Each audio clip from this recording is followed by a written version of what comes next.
Did you know that there are only 10 key exercises you truly need to perform if you want to feel 20 years younger, gain stronger, and move better?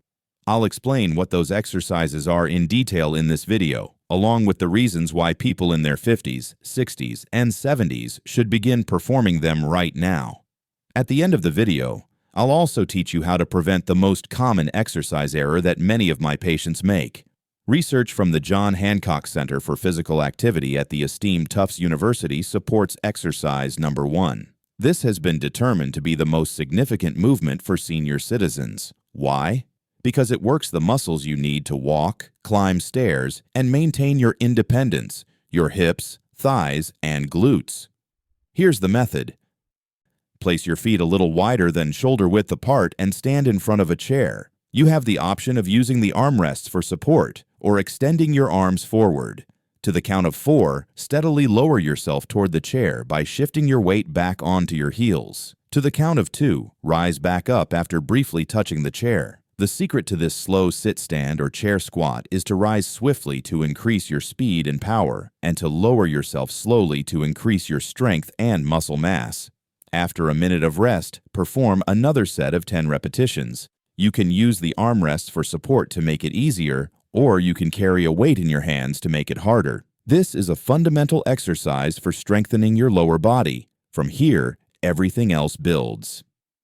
I've made a free printable workout sheet for you now to make it easy to follow along. It includes detailed directions for every exercise from today's video, along with pictures. Simply click the link in the description below to start the download. The second exercise, which also originates from Tufts University, focuses on the arms, shoulders, and chest, the main muscles of the upper body. Let's start with the most useful version, but I'll show you 3 so you can pick the one that suits you best. Place your hands shoulder width apart on the edge of a sturdy kitchen counter or high table and stand arm's length away. Lower your chest slowly in the direction of the counter while maintaining a straight posture and an engaged core. Controllably press back up, aim for 10 repetitions, take a break, and then do it again for another set. This exercise, known as a countertop press-up, is great for playing with young children, lifting groceries, and pushing open heavy doors. Try a wall push-up like this for a simpler variation. Hold out your arms while facing a wall. It's ideal for developing starting strength because it's the same movement, but requires less body weight. You can now attempt the full press-up, which will undoubtedly make things more difficult. Beginning on your knees or toes, lower yourself until your chest is just above the floor while maintaining a plank-like posture, and then carefully push yourself back up. In order to sustain that upper body strength, begin with 2 to 3 sets, twice a week. I want to draw attention to one important error that many of my patients make before moving on to exercise number 3. A lot of people believe that stretching and walking would keep them strong and healthy as they age. But studies show that these activities are insufficient to prevent sarcopenia, which is the loss of muscle around age 60 that can cause falls and mobility problems. The good news is that a 2024 study found that progressive strength training, or PST for short, can help older persons avoid or even reverse sarcopenia. As workouts become simpler, this is a way to progressively increase the difficulty. Consider it similar to watering a garden. Plants require increasing amounts of water as they develop, so you can't keep watering them the same way forever. You have the same muscles. My 70-year-old patients move like they're decades younger because you can genuinely reverse muscle atrophy by gradually increasing your PST exercises. All right, let's proceed to the third exercise, a strong exercise for your trunk, core, and back muscles. These muscles, which are frequently overlooked, are crucial for stability and routine lifting activities. To begin, place your feet shoulder width apart and grasp soup cans or small weights in both hands. Squeeze your shoulder blades together as you draw the weights towards your chest while maintaining a strong core. Lean forward as far as you feel comfortable. For 2 or 3 sets, lower gradually and then repeat 10 times. Begin lightly and work your way up. Keep in mind the garden principle. This exercise, known as the standing row, is great because it tones the latissimus dorsi, the largest muscle in your back. The 3 fundamental strength training movements have now been discussed.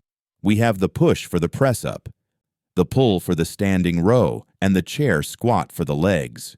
What's even more exciting is that our next 6 exercises build upon this strong push-pull legs foundation, providing you with a comprehensive method for strength across your entire body. In order to enhance balance, leg strength, and coordination, we will concentrate on one of my favorite lower body exercises for workout number 4. We refer to this as the reverse lunge. Here's the method. Place your feet hip-width apart and stand tall. Lower your body until your front and rear knees bend together by stepping one leg back into a lunge position. Touching the earth is not necessary. Raise yourself back up by pushing through your front heel, then slowly descend once more. As you go up and down, keep your head and trunk in a straight line. 6 to 8 repetitions of this motion should be made for each leg. Aim for 2 sets and take a minute to rest. Gaining proficiency in the reverse lunge will greatly enhance your ability to rise from the ground and ascend stairs. You can use a strong chair or counter as support if you have trouble keeping your balance. You can increase the difficulty by adding weights to each hand. All right, let's get on to the 5th exercise, which is great for strengthening your pulling muscles, such as your shoulders, biceps, and back, and for enhancing your posture. First, use a door or a strong post to secure a resistance band at belly button height. Step back while holding the band with both hands until the band is somewhat tense.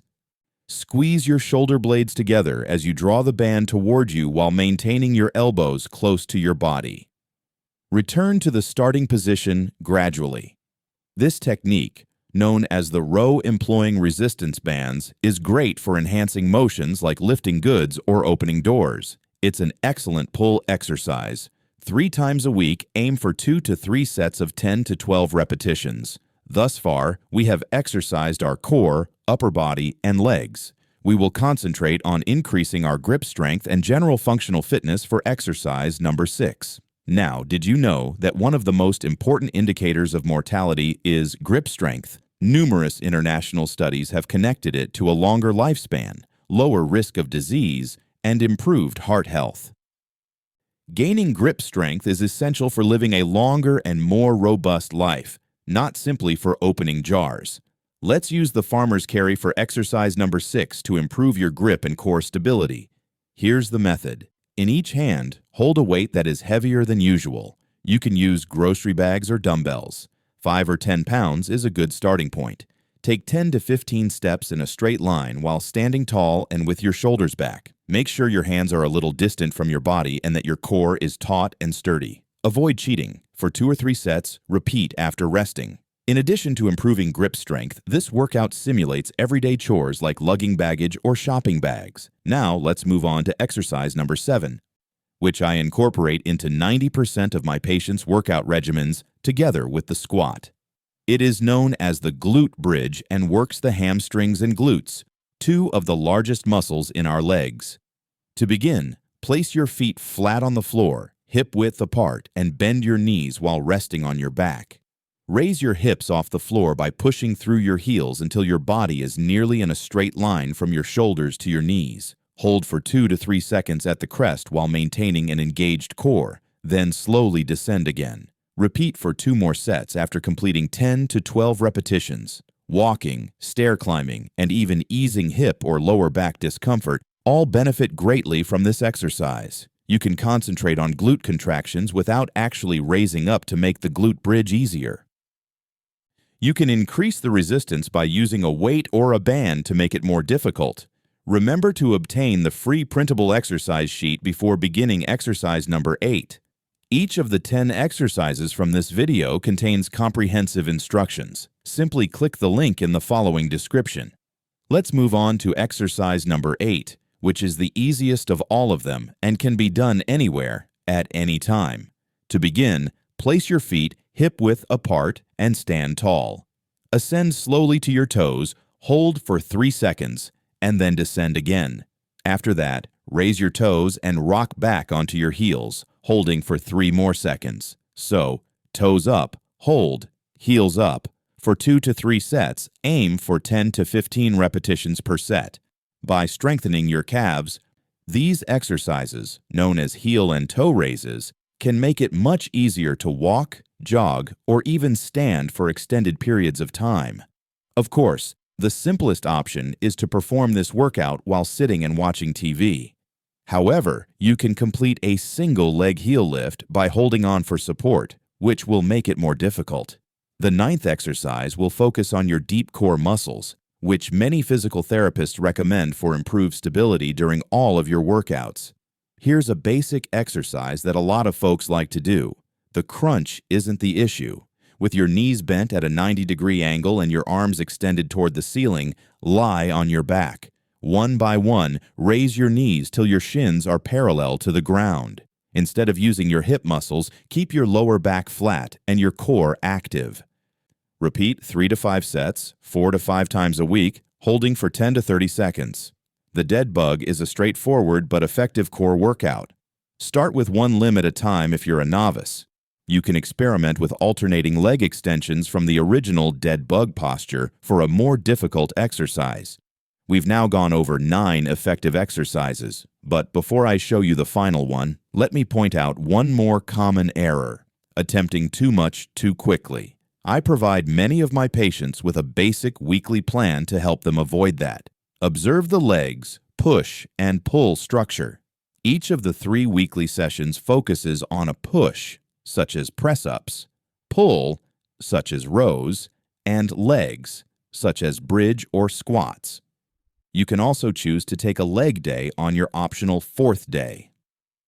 For muscular rehabilitation, I advise taking 1 or 2 days off each week. This well-rounded strategy prevents injury and fatigue while increasing strength in all main muscle groups at any age. We left off one more exercise, but it's one of the finest methods to increase energy, endurance, and heart health. It's cardio, drum roll.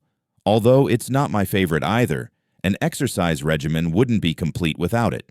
Simply pick what you like: sports, riding, swimming, dancing, walking, or these other activities. Simply set a weekly goal of 45 minutes, divided into sessions of 10 to 15 minutes each. Working your way up to 150 minutes a week, the standard established by global physical activity guidelines, is the ultimate goal. There's something much more thrilling now that you are aware of these 10 amazing exercises. Did you know that 10 minutes a day can help you improve your walking and develop amazing leg strength? I will demonstrate a basic 10-minute routine that is ideal for anyone over 50 if you click on this video. See you there.